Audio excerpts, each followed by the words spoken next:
Estamos en Berlín, en pleno corazón de la Alemania nazi.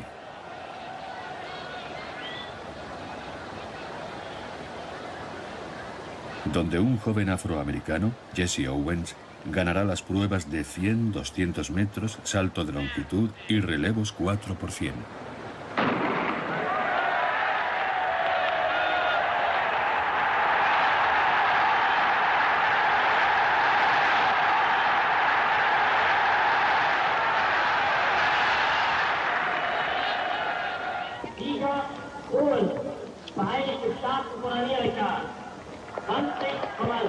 Cuatro medallas de oro que podrían hacernos pensar que las Olimpiadas de 1936 fueron una tregua en la marcha del Tercer Reich hacia la Segunda Guerra Mundial y que la gran proeza de Jesse Owens consagró, a pesar de todo, la victoria del ideal olímpico.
Los Juegos de Hitler. Berlín, 1936.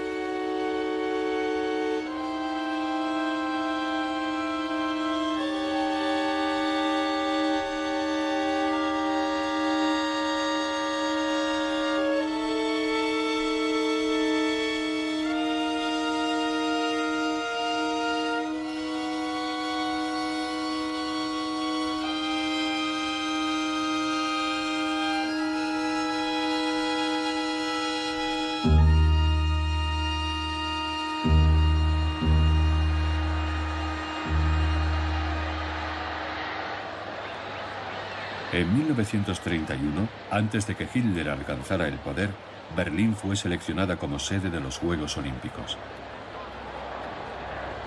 Alemania atraviesa una grave crisis y el nuevo canciller se muestra reacio a afrontar tan desmesurado gasto. Pero el presidente del comité organizador alemán, Theodor Leval, le expone los cuantiosos beneficios que aportaría su celebración. Hitler no tarda en comprender que los Juegos Olímpicos pueden suponer un instrumento decisivo para engrandecer el prestigio de la Alemania nazi. El 28 de marzo de 1933, el nuevo ministro de propaganda Joseph Goebbels, de 35 años, recibe a Theodor Leval, que viene a hablarle de la marcha de los preparativos.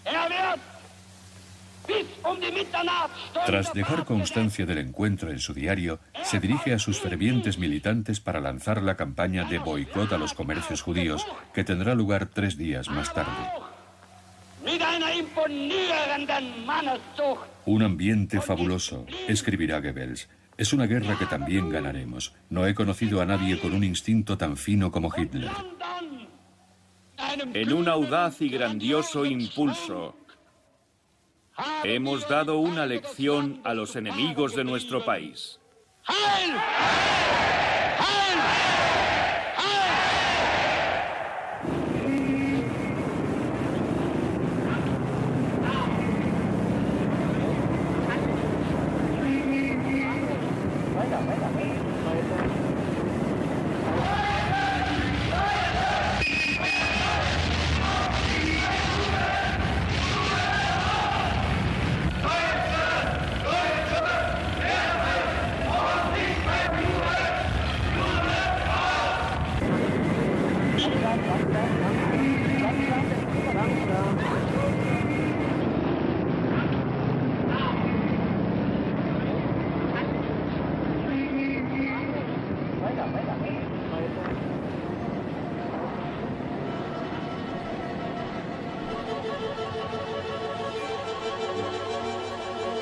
Los partidarios de Hitler emprenden una guerra contra sus adversarios políticos, los rojos.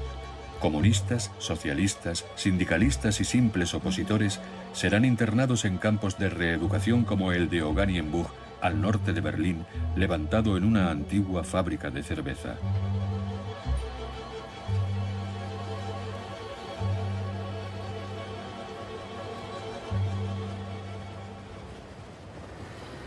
Ya instalados en el poder, los nazis dan comienzo a sus obras faraónicas.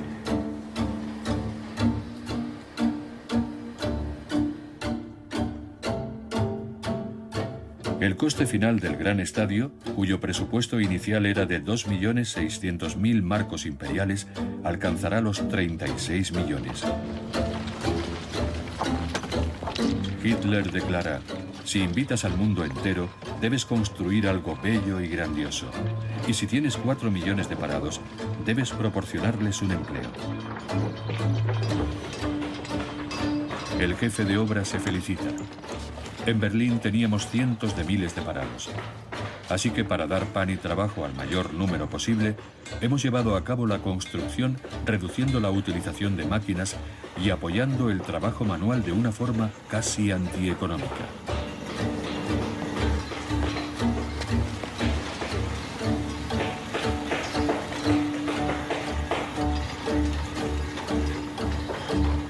Lo que no explica es que los adultos son mal pagados y los jóvenes obligados a prestar su esfuerzo.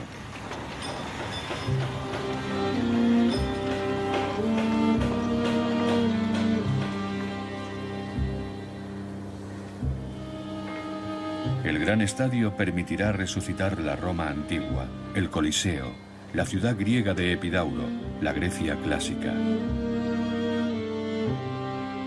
Como dirá Hitler, la humanidad nunca había estado tan cerca de la antigüedad, tanto espiritual como físicamente.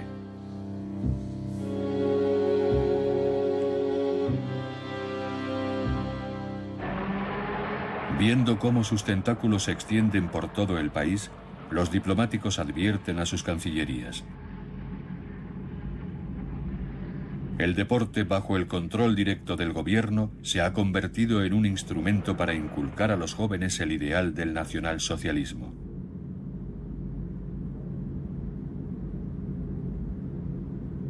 El cónsul americano en Viena, George Messerschmitt, alerta a su gobierno a comienzos de 1934.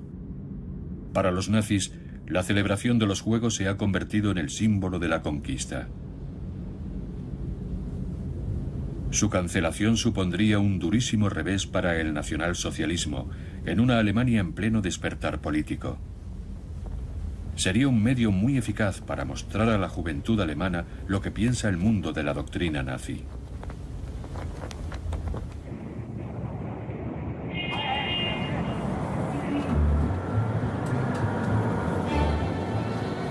En Estados Unidos, las federaciones de atletismo, el Comité Judío Estadounidense, los deportistas negros, los sindicatos y la prensa abogan por el boicot a las Olimpiadas.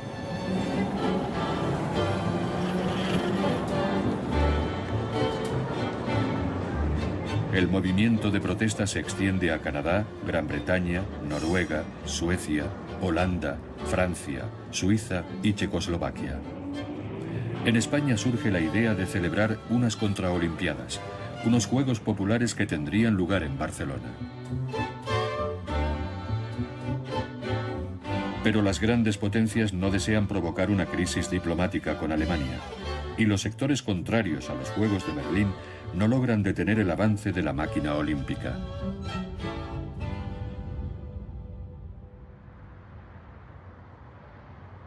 La discriminación antisemita que se extiende en Alemania afecta también a los deportistas. Los judíos tienen restringido el acceso a los clubes alemanes, y los que son admitidos jamás quedan clasificados para tomar parte en las eliminatorias, aunque sus marcas lo merezcan. La única excepción es Elena Mayer, una esgrimista alemana emigrada a Estados Unidos. Considerada medio judía según las leyes de Nuremberg, Mayer será admitida en el equipo del Reich para cubrir las apariencias y permitir que el secretario del Comité Olímpico Americano pueda declarar sin pudor al New York Times: los alemanes no han discriminado a los judíos en su preselección olímpica. Los deportistas judíos no han sido elegidos porque no eran lo bastante buenos. El Estado toma a su cargo a los atletas, desdeñando la labor de los clubes, y se implica directamente en su reclutamiento, selección y entrenamiento. Los elegidos reciben un pasaporte olímpico que cubre sus desplazamientos, dietas, alojamiento y gastos médicos. También reciben una compensación salarial, con lo que técnicamente dejan de ser amateurs, tal y como exige el reglamento olímpico. Los Juegos de Berlín serán el campo de batalla de una guerra que la Alemania nacionalsocialista se ha propuesto ganar.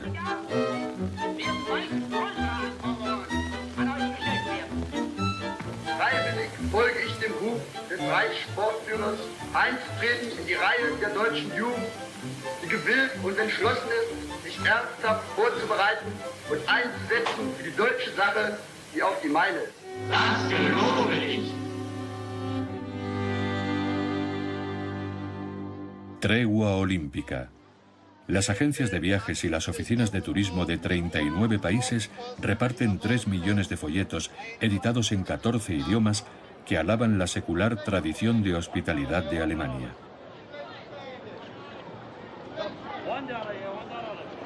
El discurso oficial es tranquilizador. Todos los visitantes serán tratados como invitados, sin distinción de raza ni color.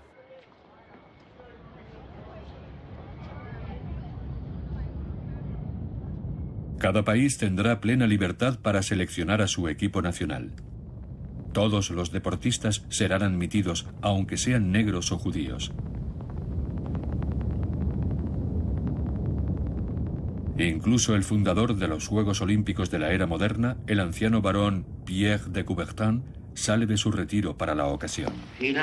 Tengo la impresión de que toda Alemania, desde su líder hasta el más humilde de sus colegiales, desea fervientemente que los Juegos de 1936 sean los más bellos jamás celebrados. Y desde hoy mismo quiero agradecer al gobierno y al pueblo alemán el loable esfuerzo dedicado a la 11ª Olimpiada.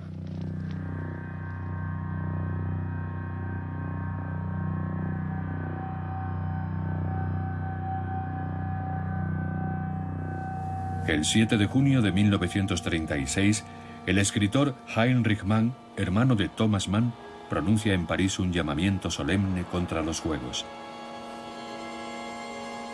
El nazismo solo ve en el hombre un material para sus fines crueles. Se sustenta en los trabajos forzados, la esclavitud y la propaganda engañosa. ¿Cómo un régimen que prepara una guerra podría respetar la paz olímpica y a los deportistas que defienden el ideal de la libertad? Créanme, añade Heinrich, los deportistas que viajen a Berlín no serán más que bufones de un dictador que ya se ve a sí mismo como el amo del mundo.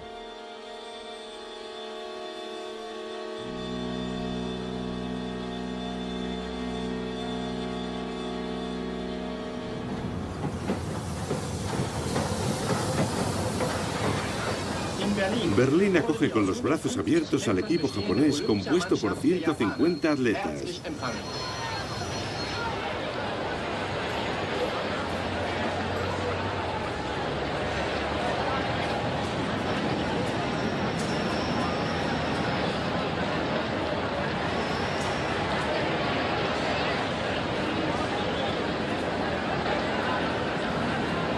Es ist für mich sehr schwer, zu den vielen Gästen, die aus dem Ausland zu uns gekommen sind, zu sprechen. Weil ich weiß, dass missgünstige Auslandsblätter in allem, was gerade ich zu sagen habe, eine Propagandamöglichkeit. El señor Goebbels, ministro de Propaganda del Reich, declara que le cuesta tomar la palabra, ya que cada vez que dice algo, Hay algunos intérpretes malintencionados que le atribuyen siempre un propósito propagandístico. Según él, más allá del marco de los Juegos Olímpicos, esta fiesta que nos reúne ha de desempeñar una misión política, contribuyendo a crear un puente entre las naciones del mundo, basado en el mutuo entendimiento y la paz internacional.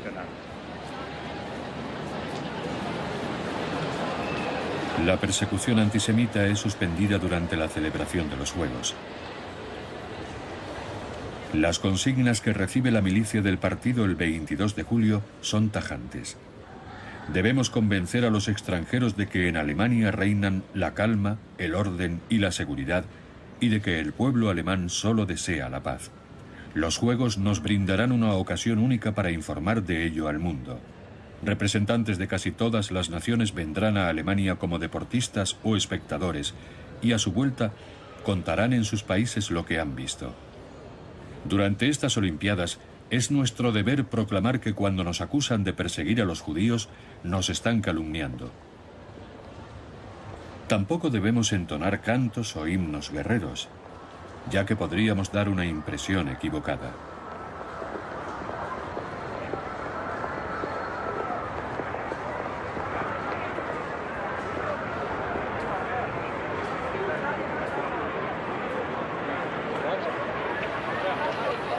Los cientos de periodistas extranjeros invitados a los Juegos son testigos de la cálida bienvenida.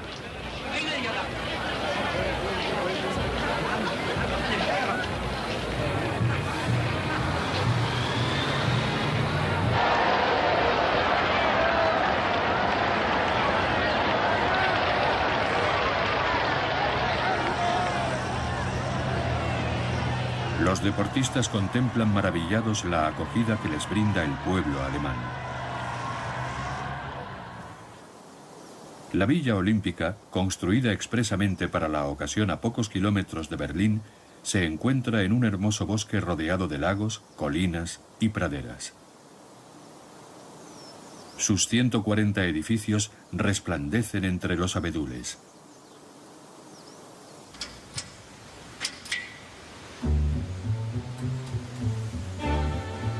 El corredor de 5.000 metros, Louis Samperini, comenta: las casas parecen moteles y solo hay duchas.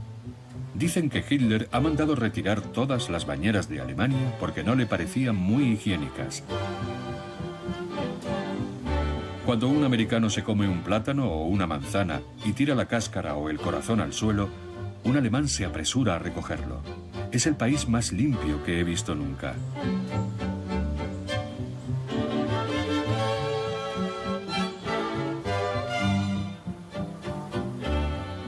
El campeón suizo, Paul Martin, añade: me he encontrado con algunos amigos americanos. Esos jóvenes sonrientes, honestos y proporcionados que encarnan la imagen de la competición moderna. Qué hermosa mentalidad tienen esos chicos, formados en la escuela del deporte y los torneos caballerescos.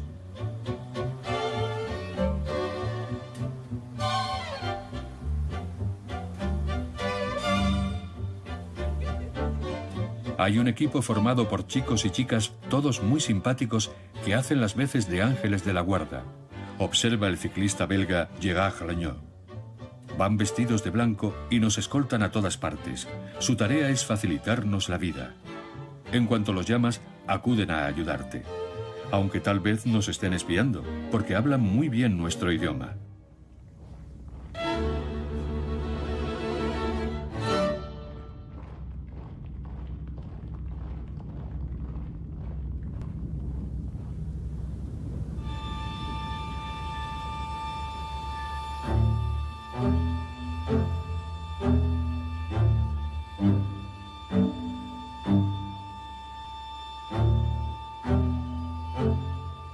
En Berlín, el 1 de agosto de 1936, 100.000 espectadores aguardan con emoción el inicio de los Juegos. A las 4 en punto, un pequeño grupo se recorta en el inmenso decorado, formando una silueta sobria y preciosa. Relata Louis Gillet. un crítico de arte recién incorporado a la Academia Francesa que asiste como corresponsal del semanario Grangoire. Una ovación saluda al inconfundible amo de Alemania que avanza ataviado como un soldado de asalto. Camina con el paso firme y seguro de un jefe militar. Pero cuando una chiquilla se acerca a él para ofrecerle unas flores, el Führer, con gesto cariñoso, se toma unos segundos para acariciar su dorada cabecita. Estando en Roma, vi cómo Mussolini inauguraba un estadio. Apareció de repente, con un golpe de teatro, como si surgiera de una trampilla. Pero aquí el cortejo avanza con gran sobriedad.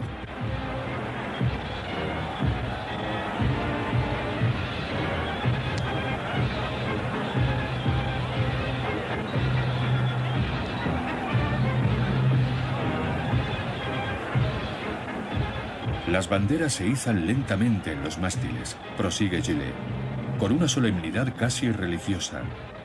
Invisible, una monumental campana empieza a sonar en lo alto, propagando su vozarrón de bronce como una plegaria o una invocación.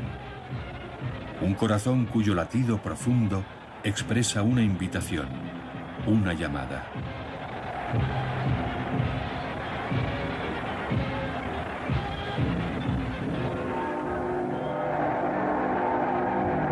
Todo el mundo hace el saludo, aunque algunos, tal vez distraídos, duden unos instantes. Hay quien comenta que la policía esperará a la salida del estadio a los que se han negado a saludar.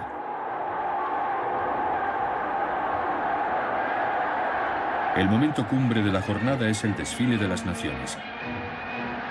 Casi 4.000 deportistas recorren la pista del inmenso estadio y van formando columnas por equipos frente a la tribuna presidida por el Führer. En honor a Grecia, madre de los Juegos y la familia olímpica, el equipo griego encabeza el cortejo.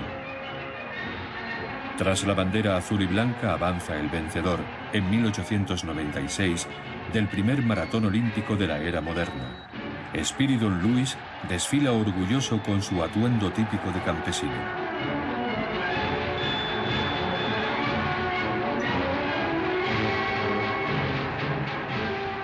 Las representaciones nacionales van entrando en el estadio. La gran potencia rival, la Unión Soviética, no ha acudido a Berlín. Pese a haber sido invitada, España tampoco competirá en los Juegos. El gobierno republicano acaba de sufrir un golpe de Estado, lo que también ha truncado la celebración de sus contraolimpiadas. El mundo entero desfila al ritmo de la música, aunque cada país adopta su propio paso. Suiza apuesta por el malabarismo.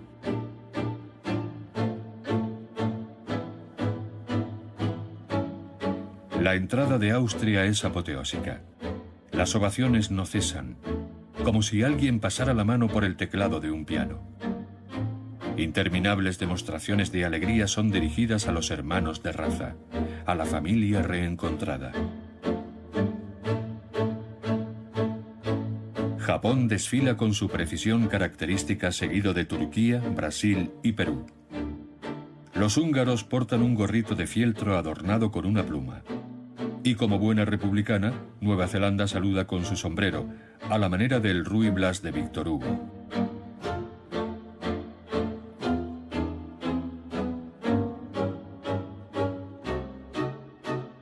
Inglaterra avanza flemática, correcta e indolente. Su única preocupación es no cargar las tintas. El equipo italiano exagera la rigidez del saludo fascista, que les devuelve el príncipe Humberto de Saboya en representación de Mussolini.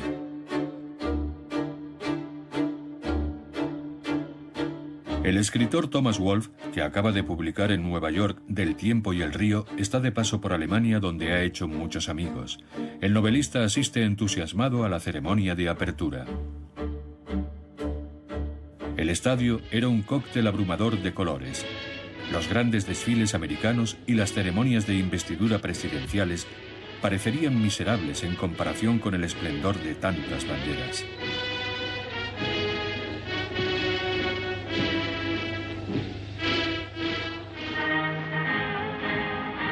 Según Louis Gillet, el momento más desconcertante fue el paso de los franceses, que con la mejor intención iban saludando con el brazo tendido, haciendo el hermoso saludo olímpico, que tanto recuerda al saludo fascista. Su gesto desencadenó los enardecidos aplausos del público alemán, que creyendo ver el saludo hitleriano, lo interpretó como un homenaje al Führer y al Tercer Reich. André-François Poncet, el embajador francés, manda un telegrama a su ministro de Asuntos Exteriores.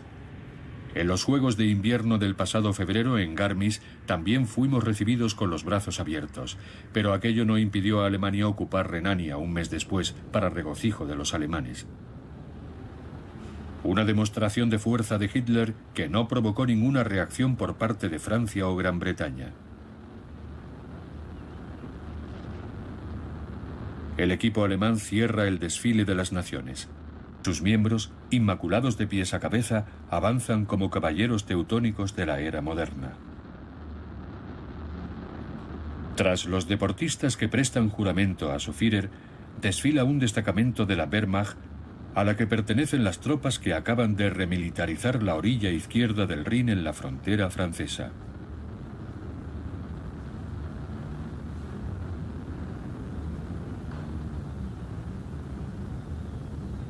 Hitler, tan aficionado a los discursos, pronuncia las únicas palabras que le permite el protocolo olímpico. Declaro inaugurados los Juegos de la 11ª Olimpiada de Berlín.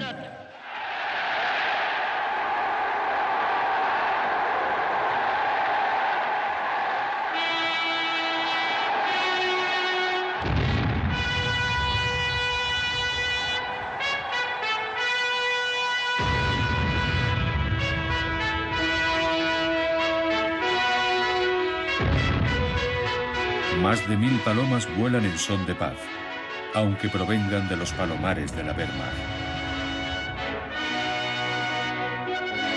Durante 12 días, casi 3.500 corredores se han relevado para traer la llama sagrada desde la legendaria Olimpia a más de 3.000 kilómetros hasta el estadio de Berlín. El aleluya del Mesías de Händel retumba cuando la antorcha hace su entrada.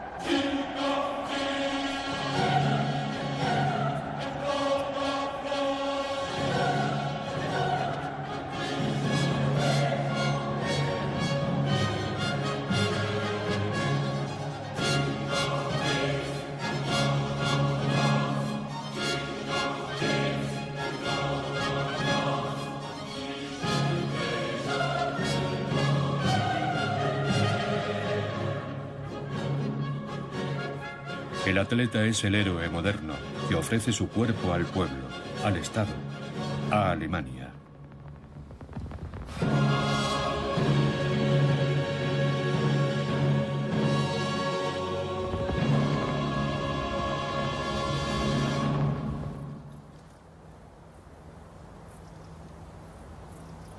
Tras la primera jornada, Berlín se sumerge en una noche cálida, con un cielo nublado que trata de ocultar la luna.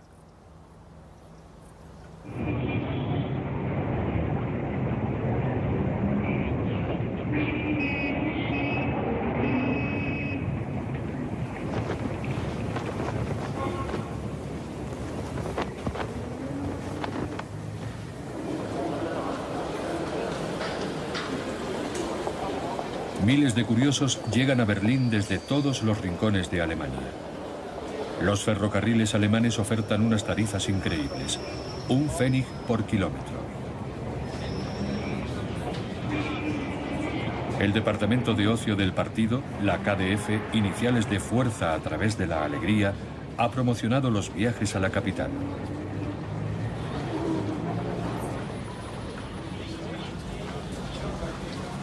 El país viene a admirarse en este espejo, a contemplar la imagen de su grandeza y renovación.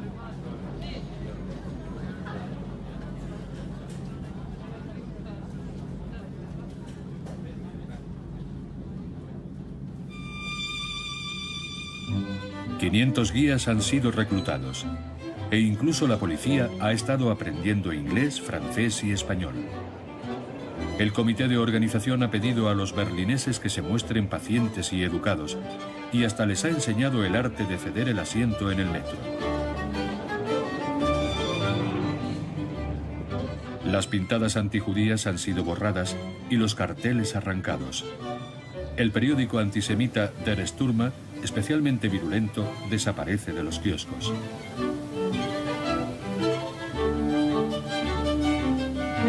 Los precios aumentan en Alemania, ya que gran parte de los suministros alimentarios van a parar a Berlín, para ofrecer una imagen de abundancia.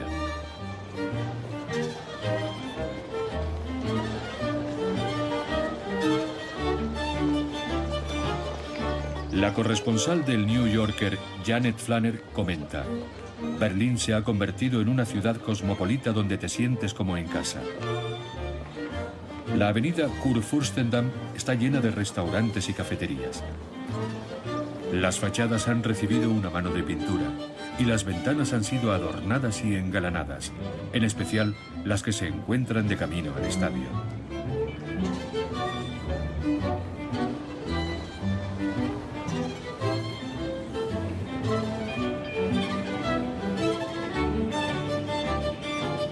Las berlinesas son autorizadas a llevar faldas 5 centímetros más cortas.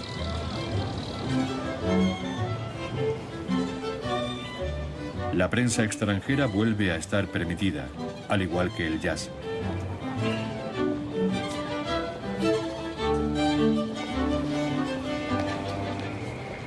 El objetivo es tranquilizar al resto del mundo.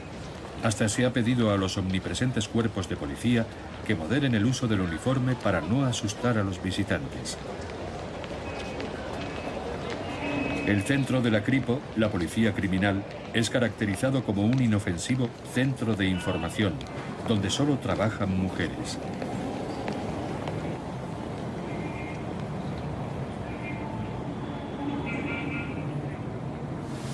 El periodista americano William Sairo comenta: es un periodo de luz y serenidad, quitando alguna que otra diatriba contra los bolcheviques.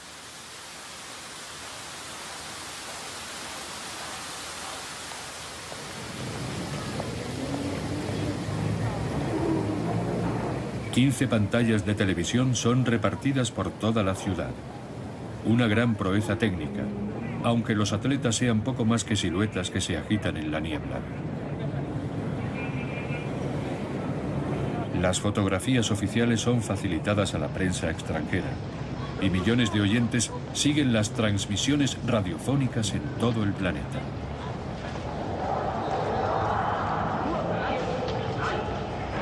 Desde primera hora de la mañana, Berlín está pendiente del estadio y en el aire resuena una sola voz. En la avenida Kurfürstendamm, los árboles parecen hablar gracias a unos altavoces disimulados entre sus ramas. Los viandantes pueden vivir en directo los acontecimientos del estadio. El anuncio de las pruebas, los aplausos, la proclamación de los vencedores y los himnos nacionales.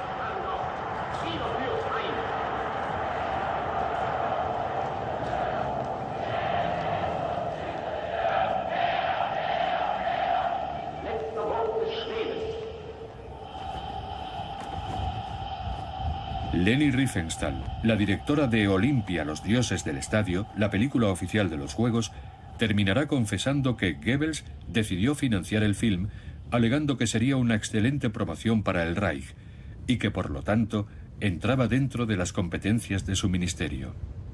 Aunque lo hace utilizando una sociedad pantalla para dar una imagen de independencia.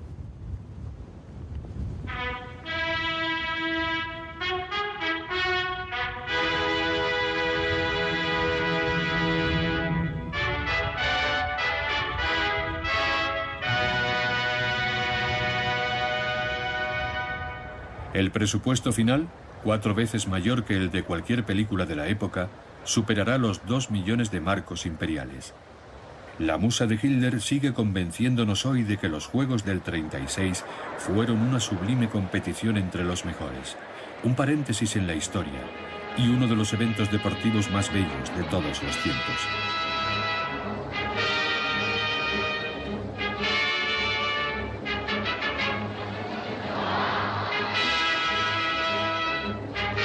La película de Riefenstahl promueve esa belleza que emana de cada prueba. Olimpia retrata el cuerpo en todo su esplendor y celebra la belleza de la apariencia y la higiene de la raza deportiva.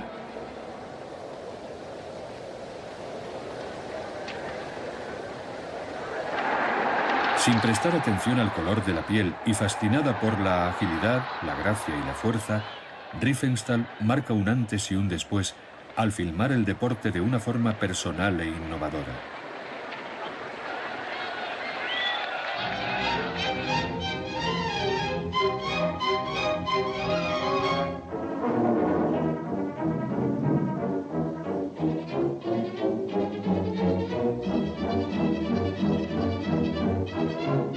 Olimpia es una película sobre los juegos y una proeza y una joya del séptimo arte.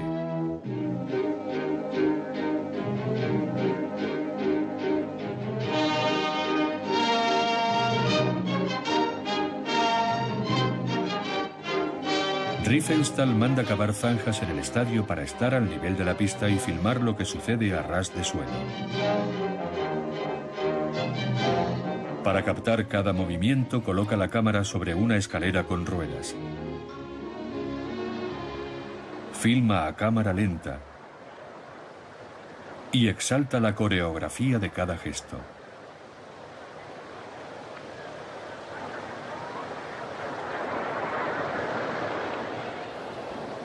Con sus enormes teleobjetivos, captura al detalle el lanzamiento de jabalinas, pesos y discos.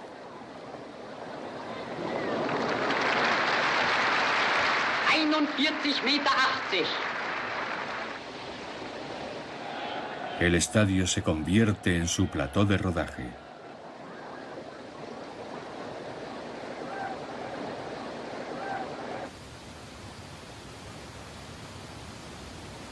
Incluso consigue que los atletas accedan a recrear las pruebas que no ha podido filmar o a repetir las tomas no válidas. Riefenstahl ensaya, reinterpreta, fabrica momentos y figuras. Y en ocasiones rueda secuencias, otro día o en otra pista, con el estadio vacío. Sin espectadores en las gradas. Ni en los bancos de la piscina.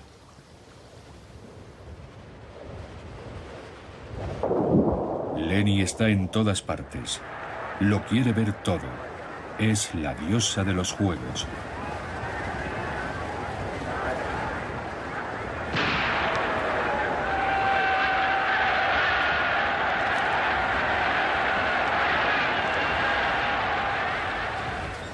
Olimpia, los dioses del estadio, es una puesta en escena dentro de una gigantesca puesta en escena. Un engranaje de la gran máquina del espectáculo. Un monumento visual que se confunde en la memoria colectiva con los propios Juegos del 36. Riefenstahl nos hace olvidarnos de ese personaje al que apenas muestra para no ser acusada de parcialidad, de aquel a quien está dedicada esta fiesta.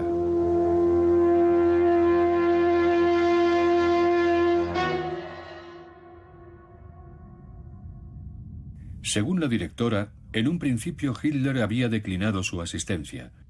No tenemos ninguna posibilidad de ganar medallas, había alegado. Los americanos serán los vencedores y los negros sus estrellas. Contemplar sus victorias no me atrae en absoluto. Pero tras las primeras 2 medallas de oro obtenidas por los alemanes, Hitler decide volver. El 4 de agosto, Goebbels se suma a la fiesta. Hemos obtenido una medalla de oro y los americanos 3, comenta, pero 2 de ellas gracias a un negro. Es una vergüenza. El embajador francés André-François Poncet, que frecuenta al Führer asiduamente, comentará más adelante. Tenía 3 rostros que correspondían a 3 distintos estados de ánimo. El primero era pálido, de rasgos blandos y tez cenicienta, con ojos vagos, como perdidos en un sueño, que le daban un aire ausente. Un rostro turbio y perturbador más propio de un sonámbulo. El segundo parecía arrebatado por la pasión. Le palpitaban las fosas nasales, y sus ojos lanzaban destellos, expresando la violencia, la dominación, el odio y el cinismo. Era el rostro de un enajenado. El tercero era el de un hombre ingenuo, vulgar y fácil de entretener, que soltaba ruidosas carcajadas. Un rostro banal, igual a miles de rostros repartidos por toda la tierra.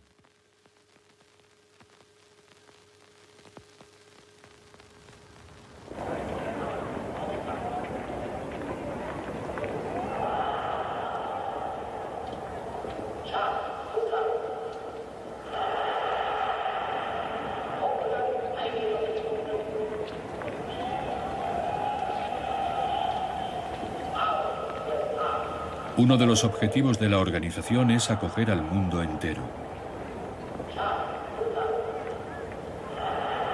Sin embargo, como murmura el corresponsal Louis Gillet, los huéspedes del universo no están acudiendo a la cita. Por mucho que intenten seducirlos y darles la bienvenida en todos los idiomas del mundo, no han acudido tantos como esperaban. Un matrimonio húngaro va a quedarse 4 días más, tras ser canceladas varias reservas estadounidenses.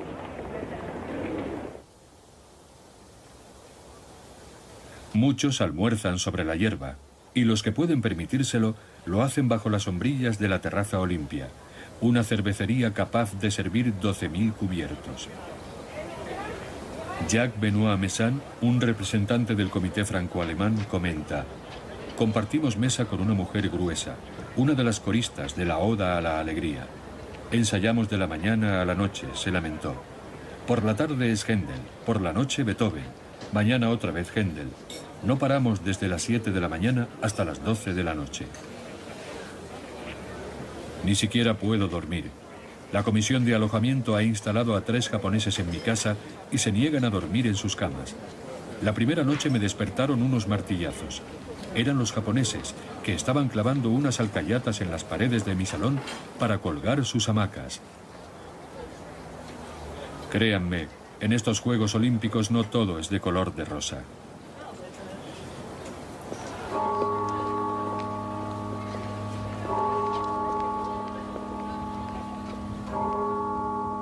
Louis Gillet escribe: me fijo en esa muchedumbre, en ese sinfín de rostros, en ese oleaje incesante que llega de toda Alemania. Es un pueblo paciente y dócil, compuesto como todas las masas de gente humilde e insignificante, de artesanos engalanados con sus atuendos más bien modestos, que se muestran sorprendidos de encontrarse aquí, donde todos los días parecen domingo. Sus andares son lentos, difusos y a veces inquietos, como si no estuvieran acostumbrados a pisar el asfalto, como cuando uno pisa un parqué demasiado reluciente o da sus primeros pasos.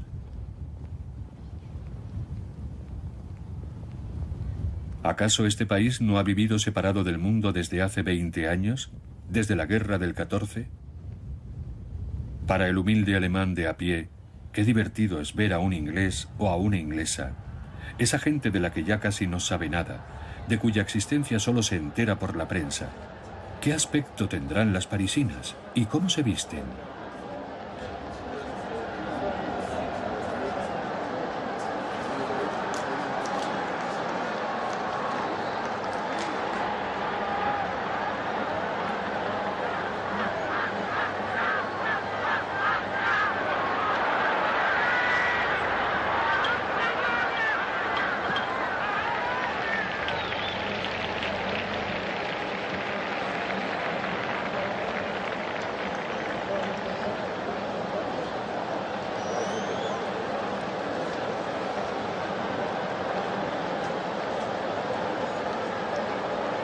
Toda Alemania ha acudido a la fiesta, donde se codean los jóvenes y los viejos, que llevaban tiempo sin llevarse una alegría. Han venido de Prusia y Baviera, de Frankfurt, Hamburgo y Múnich. Los de Nuremberg son reconocibles por sus atuendos pasados de moda y sus caras de asombro. Pero ¿cómo sondear sus corazones? A uno le gustaría saber lo que siente su alma, leer sus pensamientos y saber qué será de estos niños el día de mañana.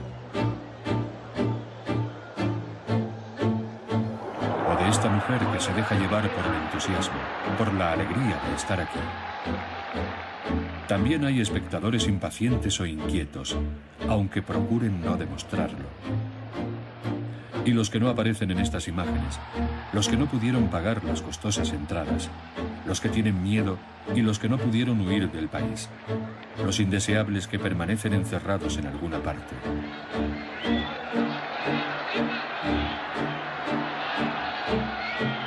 También están los que continúan sacando fotos para tener pruebas de que todo esto no es solo un sueño. Y los que filman los juegos con sus cámaras, aunque en el fondo no hayan visto nada.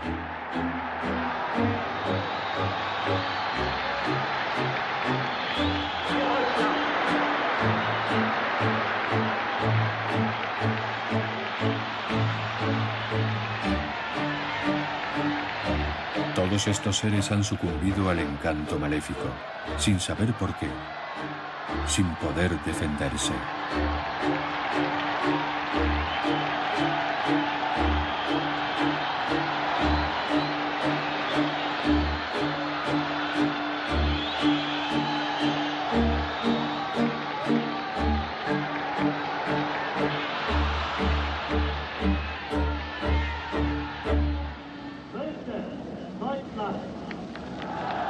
Goebbels exclama el último día: con 33 medallas de oro, Alemania es la vencedora de los Juegos.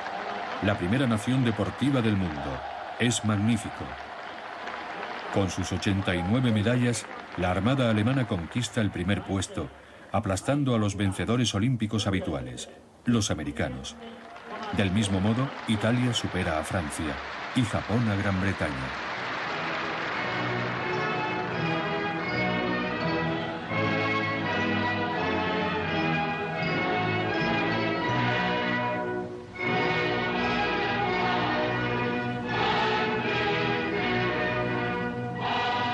El embajador francés escribe a su ministro de Asuntos Exteriores: Alemania asocia íntimamente el triunfo de sus atletas con la figura del Führer.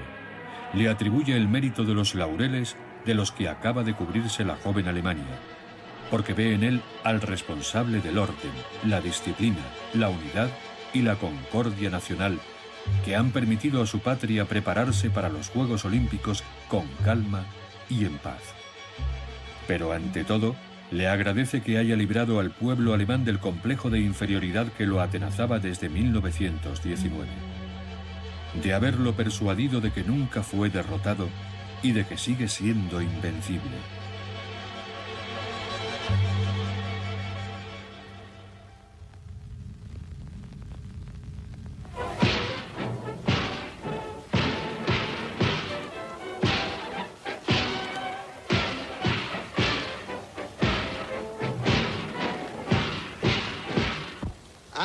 Tras ofrecer al canciller del Reich y al pueblo alemán, a las autoridades de la ciudad de Berlín y a los organizadores de los Juegos el tributo de nuestra profunda gratitud, proclamamos la clausura de los Juegos de la 11ª Olimpiada.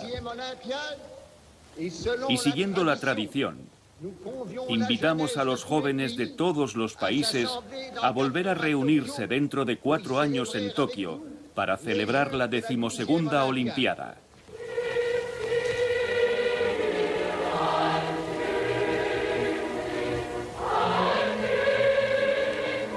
Diez días después de la clausura de los Juegos, Hitler duplica la duración del servicio militar obligatorio. Menos de 2 años después, Alemania se apodera de Austria y unos meses más tarde de una parte de Checoslovaquia. Europa casi parece sorprendida cuando Hitler ataca Polonia en 1939, desencadenando la Segunda Guerra Mundial.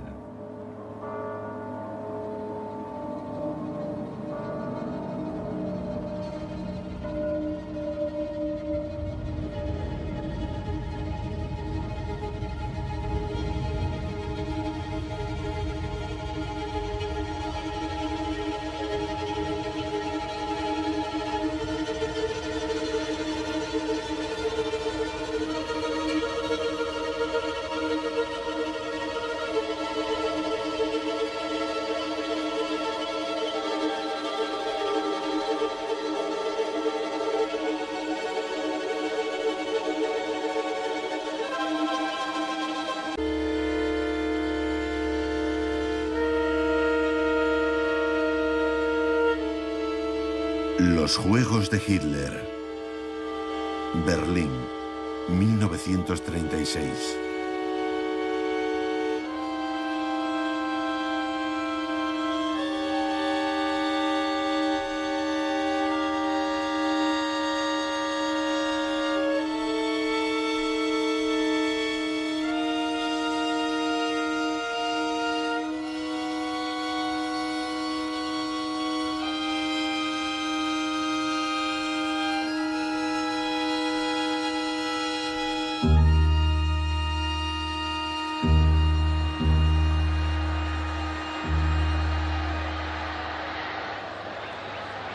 En 1931, antes de que Hitler alcanzara el poder, Berlín fue seleccionada como sede de los Juegos Olímpicos. Alemania atraviesa una grave crisis y el nuevo canciller se muestra reacio a afrontar tan desmesurado gasto. Pero el presidente del comité organizador alemán, Theodor Lewald, le expone los cuantiosos beneficios que aportaría su celebración. Hitler no tarda en comprender que los Juegos Olímpicos pueden suponer un instrumento decisivo para engrandecer el prestigio de la Alemania nazi. El 28 de marzo de 1933, el nuevo ministro de propaganda Joseph Goebbels, de 35 años, recibe a Theodor Lewald, que viene a hablarle de la marcha de los preparativos. Tras dejar constancia del encuentro en su diario, se dirige a sus fervientes militantes para lanzar la campaña de boicot a los comercios judíos, que tendrá lugar 3 días más tarde. Un ambiente fabuloso, escribirá Goebbels. Es una guerra que también ganaremos. No he conocido a nadie con un instinto tan fino como Hitler.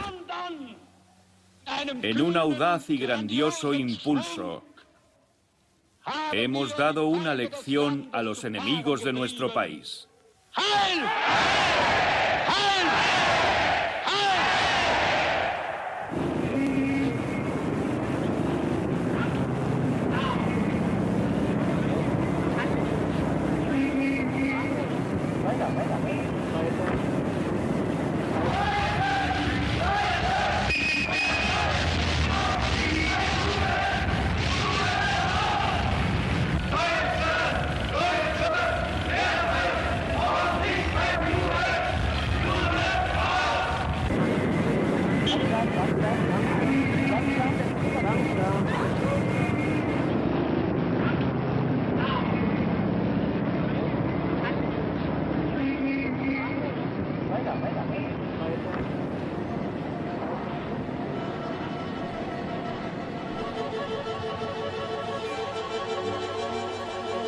Los partidarios de Hitler emprenden una guerra contra sus adversarios políticos, los rojos. Comunistas, socialistas, sindicalistas y simples opositores serán internados en campos de reeducación como el de Oranienburg, al norte de Berlín, levantado en una antigua fábrica de cerveza.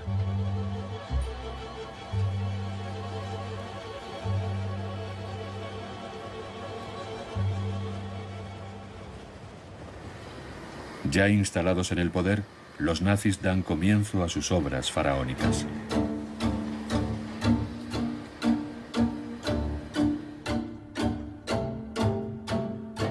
El coste final del gran estadio, cuyo presupuesto inicial era de 2.600.000 marcos imperiales, alcanzará los 36 millones. Hitler declara: si invitas al mundo entero, debes construir algo bello y grandioso. Y si tienes 4 millones de parados, debes proporcionarles un empleo. El jefe de obra se felicita. En Berlín teníamos cientos de miles de parados. Así que para dar pan y trabajo al mayor número posible, hemos llevado a cabo la construcción reduciendo la utilización de máquinas y apoyando el trabajo manual de una forma. El movimiento de protesta se extiende a Canadá, Gran Bretaña, Noruega, Suecia, Holanda, Francia, Suiza y Checoslovaquia. En España surge la idea de celebrar unas contraolimpiadas, unos Juegos Populares que tendrían lugar en Barcelona. Pero las grandes potencias no desean provocar una crisis diplomática con Alemania.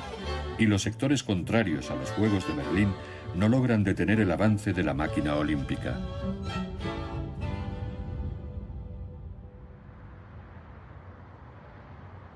La discriminación antisemita que se extiende en Alemania afecta también a los deportistas.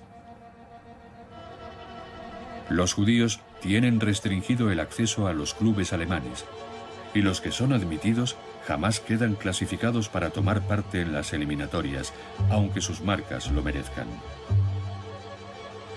La única excepción es Elena Mayer, una esgrimista alemana emigrada a Estados Unidos.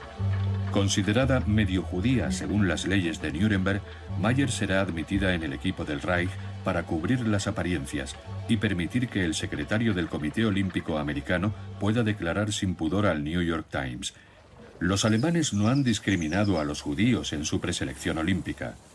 Los deportistas judíos no han sido elegidos porque no eran lo bastante buenos. El Estado toma a su cargo a los atletas, desdeñando la labor de los clubes, y se implica directamente en su reclutamiento, selección y entrenamiento. Los elegidos reciben un pasaporte olímpico que cubre sus desplazamientos, dietas, alojamiento y gastos médicos. También reciben una compensación salarial, con lo que técnicamente dejan de ser amateurs, tal y como exige el reglamento olímpico. Los Juegos de Berlín serán el campo de batalla de una guerra que la Alemania nacionalsocialista se ha propuesto ganar.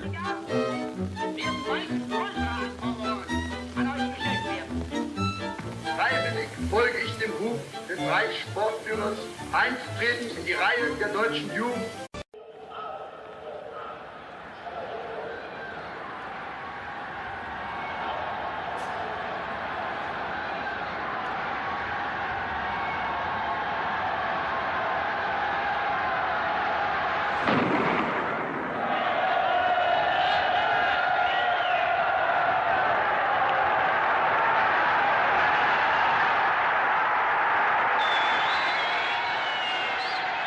Estamos en Berlín, en pleno corazón de la Alemania nazi.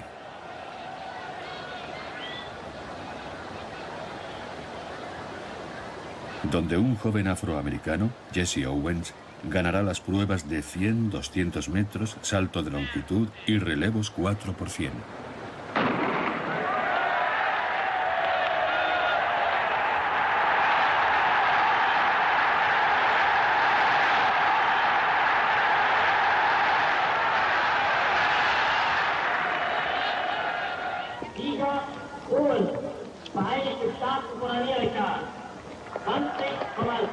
Cuatro medallas de oro que podrían hacernos pensar que las Olimpiadas de 1936 fueron una tregua en la marcha del Tercer Reich hacia la Segunda Guerra Mundial y que la gran proeza de Jesse Owens consagró, a pesar de todo, la victoria del ideal olímpico.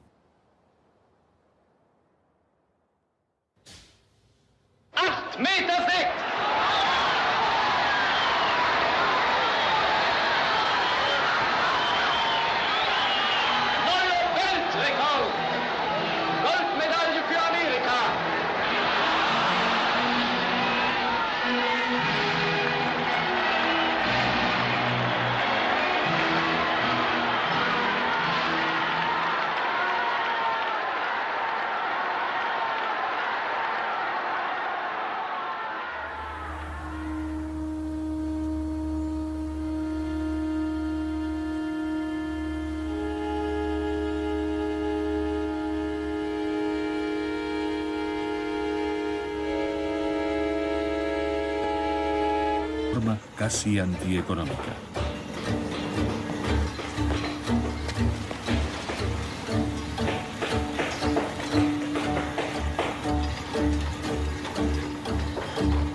Lo que no explica es que los adultos son mal pagados y los jóvenes obligados a prestar su esfuerzo.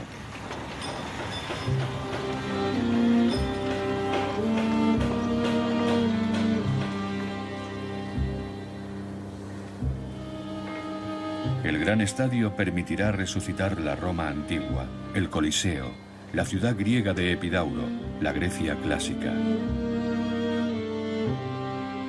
Como dirá Hitler, la humanidad nunca había estado tan cerca de la antigüedad, tanto espiritual como físicamente.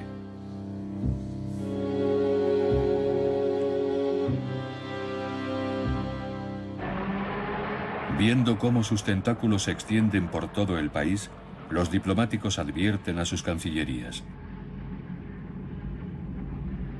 El deporte bajo el control directo del gobierno se ha convertido en un instrumento para inculcar a los jóvenes el ideal del nacionalsocialismo.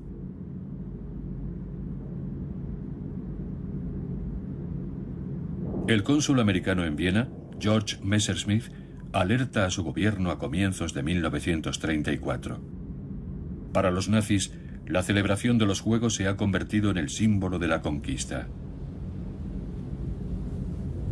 Su cancelación supondría un durísimo revés para el nacionalsocialismo en una Alemania en pleno despertar político. Sería un medio muy eficaz para mostrar a la juventud alemana lo que piensa el mundo de la doctrina nazi.